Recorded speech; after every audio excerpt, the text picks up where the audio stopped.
Friends, welcome to Valamathi's channel. நம்ம இன்னைக்கு இந்த வீடியோவில் என்ன பார்க்க போகிறோம் அப்படின்னா 11th ஃபிசிக்ஸ் எக்ஸாம்பிள் 3.16 தான் பார்க்க போகிறோம். அண்ட் ஆப்ஜெக்ட் கொஷின் பாருங்கள். an object of mass 10 kilogram moving with the speed of 15 meter per second square hits the wall and comes to the rest within 0.03 second, 10 second. Calculate the impulse and average force acting on an object in both the case.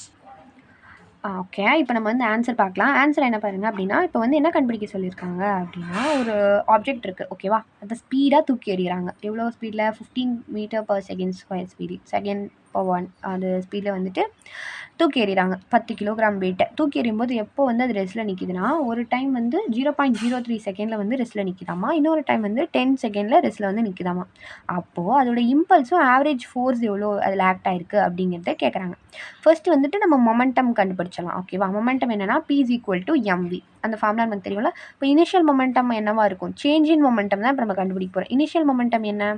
நமக்கு வந்து M என்ன 10, அப்புறம் விங்கிறது வந்து velocity 15. இப்போ 10 into 15 வந்து 150 kilogram metre per second. அது final momentum என்ன? நமக்கு 0. அது வந்து ரெஸ்ட்டில் நின்றுச்சுல, ரெஸ்ட்டில் பார்க்கும்போது நமக்கு 0 அப்படின்னு ஆகிடும். இப்போ சேஞ்ச் இன் மொமெண்டம் அப்போது delta p is equal to pf minus pi ஓகேவா. எது பெருசாக இருக்கோ நம்ம இல்லைனா பிஐ மைனஸ் பிஎஃப் ரெண்டுக்கு நமக்கு எது பெருசோ அதை நம்ம வந்து வச்சுப்போம்.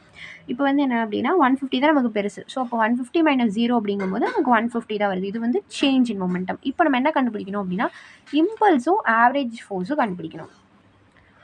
இம்பல்ஸ் பாருங்கள், இம்பல்ஸ்னால் j is equal to delta p தான். நமக்கு சேஞ்ச் இன் மொமெண்டம் தான் நமக்கு இம்பல்ஸ் ஓகேவா. அப்போது 150 NS தானே கண்டுபிடிச்சோம், 150 NS ஓகேவா.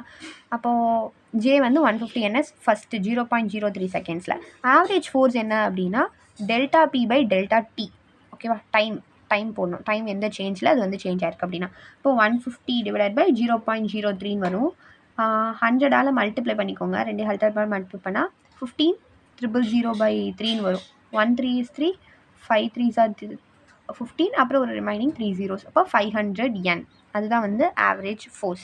அதே மாதிரி இம்பல்ஸ் ரெண்டாவதுக்கு பாருங்கள் என்ன கேஸ் கொடுத்துருந்தாங்க அப்படின்னா 10 செகண்ட்ஸ் கொடுத்துருந்தாங்க. இப்போ j is equal to change in p. ரெண்டுக்குமே சேஞ்ச் ஆகாது, ஒரே இம்பல்ஸ் தான். ஆவரேஜ் ஃபோர்ஸ் மட்டும் சேஞ்ச் ஆகும். Average force equal to delta B by delta t போது 150/10 அப்போ 15 நியூட்டன் அப்படின்னு வரும். அவ்வளோதான் ஃப்ரெண்ட்ஸ், பை.